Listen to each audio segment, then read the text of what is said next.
Écoutez, le séjour se passe très bien, comme je l'espérais.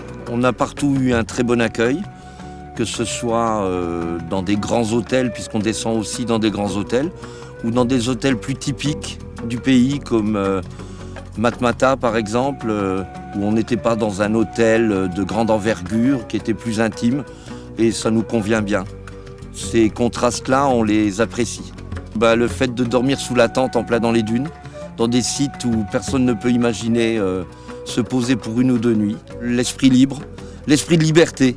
On est dans un endroit où on n'imaginerait jamais poser une toile de tente. Et ici, c'est possible. Je pense que c'est plus facilement réalisable en Tunisie qu'en France. La liberté, le sable et le ciel au-dessus. Et je crois que la liberté aujourd'hui, c'est ce qu'il y a de plus précieux. Je pense que le peuple tunisien le sait. La Tunisie vit beaucoup par le tourisme et pour le tourisme. Et c'est important. Je dirais même qu'il faudrait que plus de gens viennent en Tunisie justement pour aider ce pays à se tourner vers un autre avenir qu'il s'est choisi lui-même. C'est un pays qui est très accueillant, qui l'a, je pense, toujours été, malgré les difficultés rencontrées par le passé. Et non, je transmettrai le message à mes amis en France. Il ne faut pas qu'ils hésitent à venir.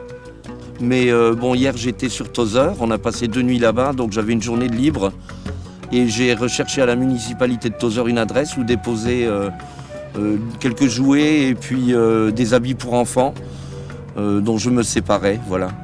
Donc la municipalité m'a bien accueilli, m'a bien dirigé vers un complexe de l'enfance où j'ai été sans prévenir et on m'a très bien accueilli, on m'a fait visiter le site.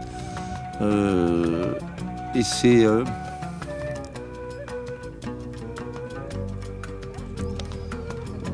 avec beaucoup d'émotion que j'ai ressenti que je leur faisais plaisir. Voilà. Un dernier mot, oui. Vive la liberté.